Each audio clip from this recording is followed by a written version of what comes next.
আজকে আমরা দেখাবো এই ফোনটাতে কিভাবে ডিওএফই মোড নিয়ে আসতে হয়। আইফোন এক্স যেগুলো হোম বাটন নাই প্রায় সবগুলো প্রায় সেম, দুই একটা শুধু আলাদা, প্রায় সবগুলো একই সিস্টেমে ডিওএফই মোড গুলো নিয়ে আসতে হয়। তো আমরা আইফোন এক্স এর এটাতে কিভাবে ডিওএফই মোড নিয়ে আসতে হয় সেটা আমরা দেখাবো। তো প্রথমে আমরা ফোনটা বন্ধ করব, কিন্তু সুইচিং দিয়ে বন্ধ করব না, আমরা পাওয়ার বাটন দিয়ে বন্ধ করব। তো এই ফোনটা বন্ধ করার জন্য একবার প্লাস একবার মাইনাস, এরপর পাওয়ার বাটন চাপ দিয়ে ধরলে বন্ধ করার অপশন আসবে, কিন্তু আমরা সুইচিং দিয়ে অফ করব না, আমরা পাওয়ার বাটন ধরে রাখবো যত সময় বন্ধ না হয়। তো পাওয়ার বাটন ধরে রাখলে এক সময় বন্ধ হয়ে যাবে, এরপর আমরা বন্ধ হওয়ার সাথে সাথে মাইনাস বাটন প্রেস এবং পাওয়ার বাটন দুইটা ধরে রাখবো। এই পাওয়ার বাটন ধরে রাখবো 4 সেকেন্ড, 4 সেকেন্ড পর পাওয়ার বাটন ছেড়ে দেবো এবং মাইনাস বাটন ধরেই রাখবো যত সময় না ডিওএফই মোড আসে।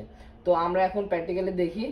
তো প্রথমে আমরা ফোনটা আমরা বন্ধ করার জন্য একবার প্লাস একবার মাইনাসে ক্লিক করলাম, এরপরে পাওয়ার বাটন প্রেস করলাম। তো আমরা কেবল লাগাই নিব আগে, যাতে আমরা কম্পিউটারে দেখতে পারি।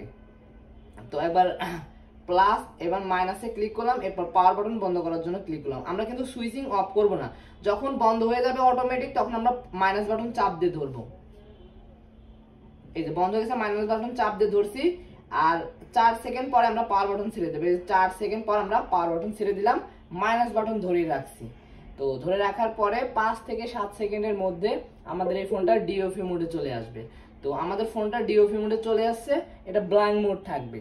তো আমরা শুধু কম্পিউটার স্ক্রিনে দেখতে পারবো আসলে এটা ডিওএফই মোড আছে কি আসে নাই। তো আমরা কম্পিউটার মোডে দেখবো এটা ডিওএফই মোড চলে এসেছে। এই যে আমাদের কম্পিউটার মোড এখানে লেখা রয়েছে ডিওএফই মোড। তো ডিওএফই মোডটা মূলত আমরা স্ক্রিনে দেখতে পারি না, আমরা শুধুমাত্র এখানে ব্ল্যাঙ্ক থাকবে। তো ব্ল্যাঙ্ক থাকা অবস্থায় আমরা কম্পিউটার দেখতে পাবো ডিওএফই মোড। তো ডিওএফই মোডের জন্য আমরা যে যে কাজগুলো ডিওএফই মোডে করা যায় তো সেভাবে এখন আমরা করতে পারবো। তো এখন অনেক কাস্টমারের ফোন আসে, ফোন ডেড হয়ে গেছে অটোমেটিক, কখনো কখনো ডিওএফই মোডে চলে যায়, অথবা মাদারবোর্ডের সমস্যার কারণে ডিওএফই মোড যেতে পারে। তো যে কারণে যাক কখনো আমরা বুঝি না যে হয়তো বা ফোন ডেড, এরকম অবস্থায় থাকলে কাস্টমার ভাববে যে ফোন ডেড, সারা সময় ফোন চালু করার ট্রাই করলেও কিন্তু ফোন চালু হবে না। তো এখন আমরা যদি ডিওএফই মোডে দেখছি, তো ডিওএফই মোডে এভাবে চলে যায় কখনো কখনো। এখন আমরা দেখবো যে এটা ডিওএফই মোড থেকে আবার আগের অবস্থায় কিভাবে স্বাভাবিক অবস্থায় নিয়ে আসা যায়, সাধারণ অবস্থায়। তো এখন ডিওএফই মোডে আনতে হলে আমাদের একবার প্লাস একবার মাইনাস বাটনে ক্লিক করে শুধু পাওয়ার বাটন ধরে রাখতে হবে 5 থেকে 7 সেকেন্ড, সর্বোচ্চ 10 সেকেন্ড ধরে রাখবেন। স্ক্রিনের লোগো চলে আসবে তখন বাটন ছেড়ে দিবেন, তখন আবার সাধারণ মোডে চলে আসবে। তো এখন আমরা এটা ডিওএফই মোড থেকে আমরা এখন সাধারণ মোডে যাবো, একবার প্লাস বাটনে ক্লিক করলাম, মাইনাস এরপর পাওয়ার। যত সময় না আমাদের স্ক্রিনে আলো আসবে অর্থাৎ অ্যাপেল লোগো আসবে তত সময় আমরা ধরেই রাখবো। তো ধরে রাখার পরে যখন লোগো আসবে তখন আমরা পাওয়ার বাটন ছেড়ে দেব, আমরা ডিওএফই মোডে থেকে বের হয়ে এসে সাধারণ মোডে ফোন চলে আসবে, তখন আমরা ফোন চালাতে পারবো। তো অ্যাপেল লোগো না আসা পর্যন্ত আপনি ধরে রাখবেন। তো অ্যাপেল লোগো চলে আসছে, আমি এখন পাওয়ার বাটন ছেড়ে দিছি, এখন হয়তো সর্বোচ্চ 8-10 সেকেন্ডের মধ্যে আমাদের ফোনটা আমরা হোম পেজে চলে আসে আর দেখতে পারবো।